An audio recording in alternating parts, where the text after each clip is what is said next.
Kohinoor diamond ప్రపంచంలో ఇప్పటివరకు ఇంతటి అద్భుతమైన వజ్రం మరొకటి లేదు, ఇక దొరకదు కూడా. అలాంటి వజ్రం మన దేశంలో, అందులోనూ మన తెలుగు నేలపై దొరికింది. మన భారతదేశ ప్రతిష్టకు ప్రతిరూపమైన ఈ కోహినూర్ డైమండ్ కథ ముందు ఎన్ని సస్పెన్స్ థ్రిల్లర్లైనా పనికిరావు. మన తెలుగు నేల వజ్రాల గని. ప్రపంచంలోని అపురూప వజ్రాల్లో ఎక్కువ మన తెలుగు నేల మీద దొరికినవే. ఇప్పటి గుంటూరు జిల్లా కల్లూరు, పరిటాల కూడా ఒకప్పుడు వజ్రాల గనులకు పెట్టింది పేరు. కోహినూర్ డైమండ్ ఈ కల్లూరు, పరిటాల ప్రాంతాల్లో దొరికిందని చరిత్ర చెప్తోంది. చారిత్రక ఆధారాల ప్రకారం కోహినూర్ వజ్రం 1083 సంవత్సరం నుంచి 1310 వరకు ఓరుగల్లును పాలించిన కాకతీయుల దగ్గర ఉండేది. అప్పట్లో ఈ అపురూప వజ్రం ఓరుగల్లులో ప్రఖ్యాత భద్రకాళి అమ్మవారి ఎడమ కన్నుగా ఉండేదని అంటారు. దోపిడీ, సాంస్కృతిక విధ్వంసం ఈ రెండే లక్ష్యంగా భారత్ మీద ఇస్లామిక్ రాజుల దాడులు మొదలయ్యాయి. అది 1303వ సంవత్సరం. అల్లావుద్దీన్ ఖిల్జీ తన సొంత మామ జలాలుద్దీన్ ఖిల్జీని చంపి ఢిల్లీ పీఠం మీద కూర్చున్నాడు. అప్పుడే దక్షిణాదిని ఏలుతున్న ప్రతాపరుద్రుడి సంపద గురించి కథలుగా విన్నాడు. అప్పుడే తన ప్రియమైన సేనాని మాలిక్ కాఫూర్ను ఓరుగల్లు మీదకు ఉసిగొల్పాడు. మొదటి దాడిలో ప్రతాపరుద్రుని సైన్యాన్ని తట్టుకోలేక మాలిక్ కాఫూర్ చావు దెబ్బలు తిన్నాడు. 1309లో మాలిక్ కాఫూర్ మళ్లీ ఓరుగల్లు మీద దండెత్తాడు. నెలల తరబడి జరిగిన ఈ మారణ హోమంలో కాఫూర్ సైనికులు ఉన్మాదుల్లా ప్రవర్తించారు. ఆ విధ్వంసాన్ని భరించలేక కాకతీయుల చివరి రాజు 1310లో ఓటమిని అంగీకరించాడు. కాకతీయుల అద్భుత సంపదను మాలిక్ కాఫూర్ దోచుకున్నాడు. ఆ సంపదలో భాగంగా భద్రకాళి అమ్మవారి త్రినేత్రంగా వర్ధిల్లిన కోహినూర్ కూడా దోపిడీకి గురైంది. అలా కోహినూర్ అల్లావుద్దీన్ ఖిల్జీ చేతుల్లో పడింది. ఇదే అల్లావుద్దీన్ సోమనాథ ఆలయాన్ని దోచుకొని అక్కడి మహాశివలింగాన్ని ఢిల్లీ తీసుకుపోయాడు. ఇన్ని పాపాలు చేసిన వాణ్ణి దేవుడు క్షమించాడా? లేదు. 1316లో ఖిల్జీ ఘోరమైన పరిస్థితుల్లో అనారోగ్యంతో దిక్కులేని స్థితిలో మరణించాడు. ఆ తర్వాత 1320లో తుగ్లక్ సామ్రాజ్యాన్ని స్థాపించిన ఘియాసుద్దీన్ తుగ్లక్ చేతికి కోహినూర్ చిక్కింది.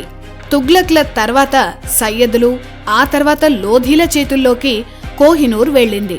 1526లో మన కోహినూర్ లోధీ సుల్తాన్ ఇబ్రహీం నుంచి గ్వాలియర్ మహారాజు విక్రమాదిత్య చేతికి వెళ్ళింది.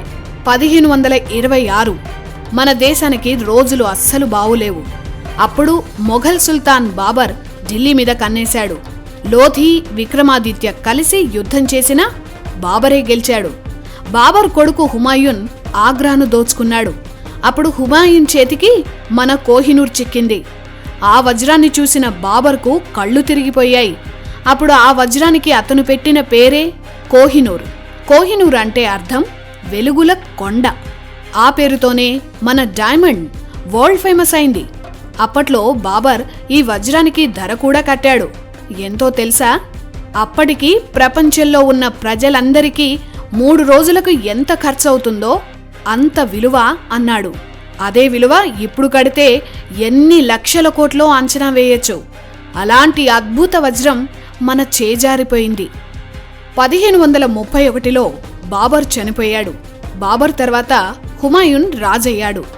1541లో హుమాయూన్ షేర్షా సూరి అనే రాజు చేతిలో ఓడిపోయాడు. చాలా రోజులు పర్షియా అంటే ఇప్పటి ఇరాన్లో తలదాచుకున్నాడు. షేర్షా సూరిని ఓడించేందుకు హుమాయూన్ పర్షియా రాజు షా తమస్పుని సాయం అడిగాడు. ఆ సహాయానికి ప్రతిఫలంగా పర్షియన్ రాజుకి కోహినూర్ను బహుమతిగా ఇచ్చేశాడు. అలా మన వజ్రం ఇరాన్ వెళ్లిపోయింది. ఇప్పటి మహారాష్ట్రలో అహ్మద్ నగర్ సుల్తాన్ బర్హన్ షా, అతనికి పర్షియన్ రాజు దగ్గర చుట్టం. ఏదో వేడుకకు వచ్చిన పర్షియా రాజు బర్హాన్ షాకి కోహినూర్ని బహుమతిగా ఇచ్చేశాడు. అలా మన వజ్రం మళ్లీ భారత్కి వచ్చింది. అలా చేతులు మారుతూ మారుతూ మారుతూ 1650లో మన గోల్కొండ సుల్తాన్ అబ్దుల్లా కుతుబ్ షా దగ్గరికి వచ్చింది. అంటే శతాబ్దాల తర్వాత మన కోహినూర్ పుట్టింటికి వచ్చింది. అబ్దుల్లా కుతుబ్ షా దగ్గర మీర్ జుమ్లా అని ఓ వజ్రాల నిపుణుడు ఉండేవాడు. అతను చూసి గోల్కొండ ఖజానా నుంచి అమూల్యమైన వజ్రాలు దొంగలించాడు.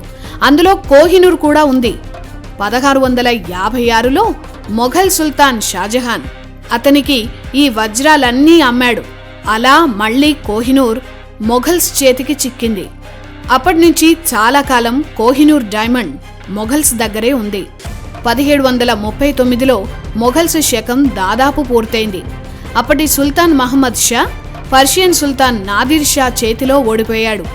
అప్పుడు నెమలి సింహాసనంతో పాటు మన కోహినూర్ కూడా శాశ్వతంగా దేశం దాటిపోయింది. ఆ తర్వాత కోహినూర్ ప్రయాణం ఆగలేదు. 1747లో నాదిర్ షాని చంపిన పర్షియా పాలకుడైన ఆదిల్ షా చేతికి వెళ్ళింది. ఆ తర్వాత అతని కొడుకు షారుఖ్ రాజయ్యాడు. అతను రాజవ్వడానికి సాయపడిన ఆఫ్ఘనిస్తాన్ రాజు అబ్దాలీకి బహుమతిగా షారుఖ్ కోహినూర్ ఇచ్చేశాడు. అలా మన వజ్రం ఆఫ్ఘనిస్తాన్ వెళ్ళిపోయింది.